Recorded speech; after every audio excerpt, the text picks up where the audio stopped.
While I'm assuming if you clicked on this video you've probably seen a pig or have no intention of watching it, if you haven't sat down to watch it, please make sure you do before you carry on. Okay, let's get back on with the boop boop boop boop boop.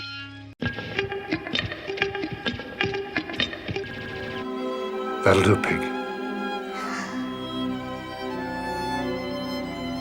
That'll do. As far as video introductions go, you're not going to get much more cut and dry than me outright proclaiming just how much I admire the acting talents of Nicolas Cage. Okay. Not just for his diverse portfolio of mass-market entertainment, immaculate character studies, and bracing career left turns, but for his evolving commitment to experiment within his craft. A, B, C, D, E, F, G, H, I, J, K, L, M, N, O, P. To Nick Cage, the silver screen is a canvas onto which he hurls reeling globs of Impressionism, German Expressionism, and Nouveau Shamanistic colour, which makes his cultural relegation to a wackadoo joke not just dismissive and wholly reductive, but actively detrimental to the landscape of cinema.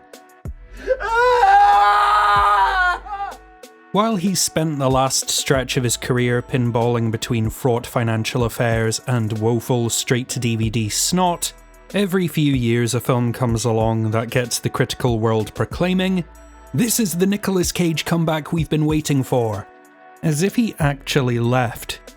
Adaptation, The Weatherman, Lord of War, Bad Lieutenant, Joe, Mandy, Into the Spider-Verse, Color Out of Space. These are all from his supposed fallow period. Now once again, we find ourselves in the company of this unpredictable titan with Pig. A staggeringly assured debut from Michael Sarnowski, and one of the most top-to-bottom brilliant features of 2021. So, what makes this seemingly bare-bones hero's journey drama such a nuanced, overwhelming work? Do you have a pen? What? I have to write something. Robin, a once revered chef turned reclusive truffle hunter, is attacked and robbed of his prized foraging pig.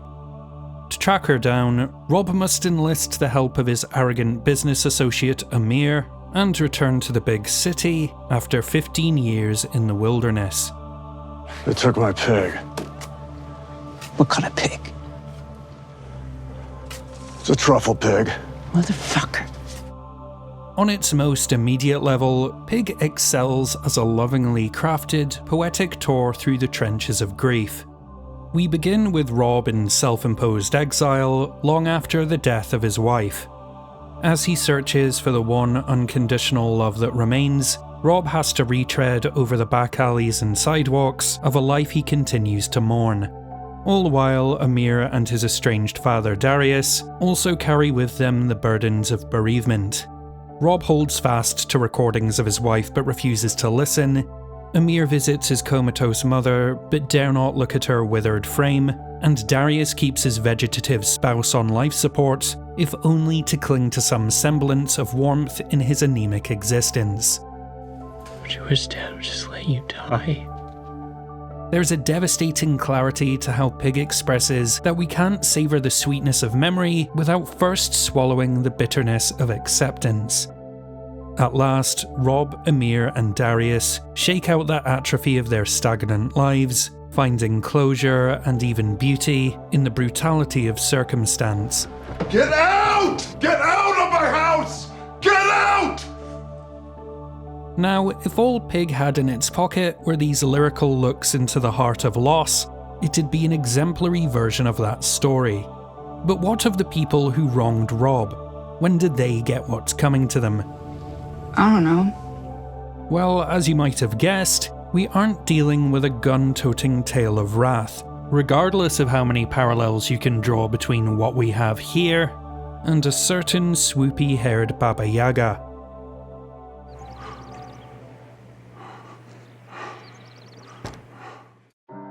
Pig has such a wealth of plot points and overt signifiers that tie it to the traditional genre tropes of revenge, retribution, reclamation fiction, it initially seems we're barreling fists first into John Wick territory.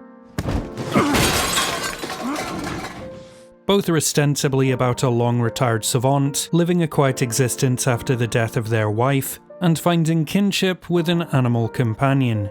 Following a violent attack in which this cherished pet is spirited away, our protagonist must call on old acquaintances, clandestine organisations, and a very particular set of skills to hunt down those responsible so that they may answer for their transgressions. They're the same picture. Pig is no pretender to Keanu's throne, nor is it in any way comparable to John Wick, out with just how thoroughly it takes those primary beats and deconstructs them. You know, making the familiar feel foreign, thereby giving us an even greater appreciation of food as a whole. This is the kind of cooking you like? It's cutting edge. It's very exciting. Exciting. Are you bracing for a bombastic showdown with the architect of all this woe? Well, how about a gorgeous nod to Pixar's Ratatouille instead? Whenever you might think things are going to take a turn towards this, Rob and Amir stop, go over their options, and opt for the less travelled, more peaceful path. There are 0 guns, and but 2 moments of fleeting violence in the whole thing. The inciting incident, seen here as an unembellished hurried blur of confusing dark, Let her go! and Rob in a moment of masochistic desperation, offering himself up for a beating. None of the mercenaries or dilettantes that stymie his progress get so much as a hot-blooded retort, because hate isn't helpful. Instead, these people are pitied with solemn resignation, then given the kind of empathetic, tough but fair pep talk they undoubtedly need. Okay. Derek, why do you care about these people? They don't care about you. None of them. They don't even know you. Because you haven't shown them. This is the rarest of texts in which satisfaction is found through challenged perceptions and caring confrontations rather than brute force. Rob's refusal to treat or hide the bloody lacerations carved into his unsmiling face isn't some war paint act of intimidation. They're a peek through the curtain of Rob's unhealed psychic wounds, a plain-to-see reminder of the often unseen aftermath of cinematic violence, and an unflinching rebuttal of the chicks dig scars machismo of many an action cliché. Nothing here feels impulsive, and there's not an ounce of gratuity or trailer bait showiness to any of it. Then why the fuck did we do all this? I love her. Catharsis, as flayed to the bone painful as it may be, has to come from a place of empathy and understanding if it's ever going to carry more weight than a pound of flesh.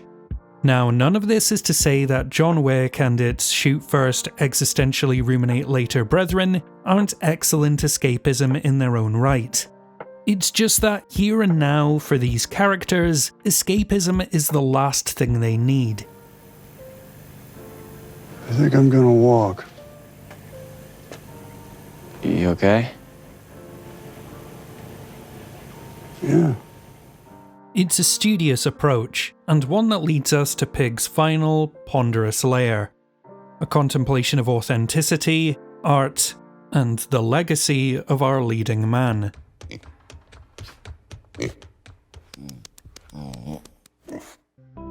Pig works as a meta-reflection of the film industry, an ode to independent creativity, and a self-referential ballad of Nicolas Cage's ever-shifting role within the studio system.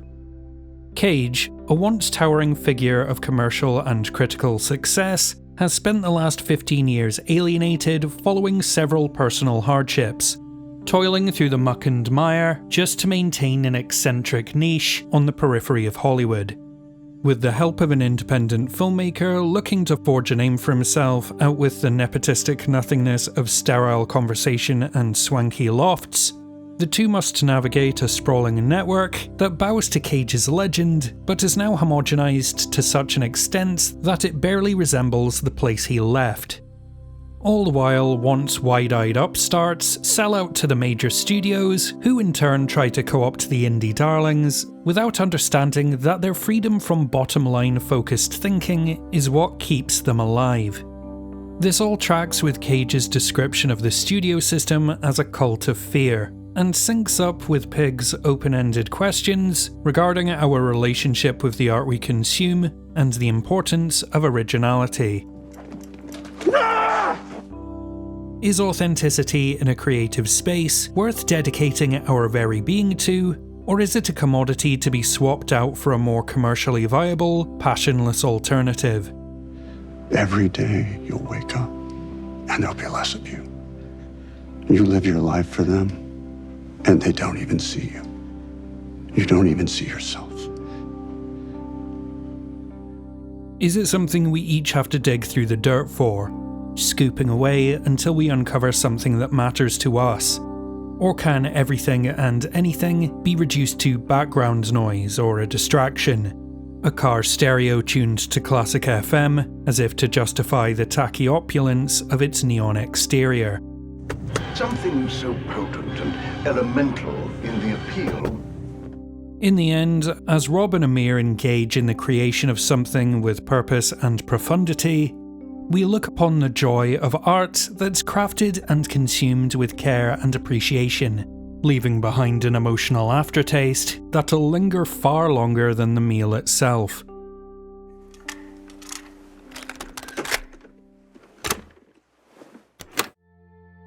Pig deconstructs and reassembles any number of influences, and uses their ingredients to produce something masterful, pure, and without the sour notes of cynicism you might find in a more processed or hastily packaged product.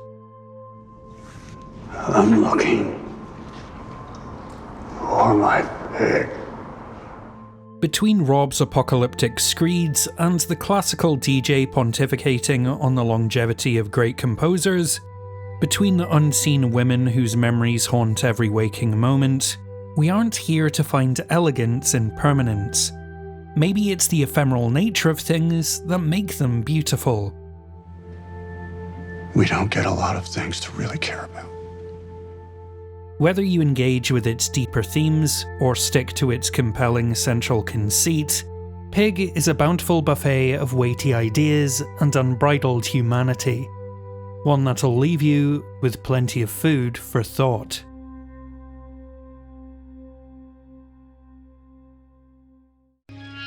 A hearty oink for our Patreon producers Jennifer C, Claire MD, Becky O, and Nicholas Le Revere, and a snouty salute to all these amazing folks who support the channel over on Patreon. So what were your thoughts on Pig? Did it resonate with you as much as me, or did it leave you out in the cold? Let's talk about it in the comments below, and list off your favourite post-millennium Nicolas Cage performances. As always, the best way you can help us out is to share these videos wherever you can, like, comment and subscribe. If you're in a position to do so, consider checking out our Patreon at the link in the description below, where you can get access to our Discord, your name in the credits, and membership to the In Frame Out Film Club. As always, thank you so much for watching. Until next time, this is In Frame Out.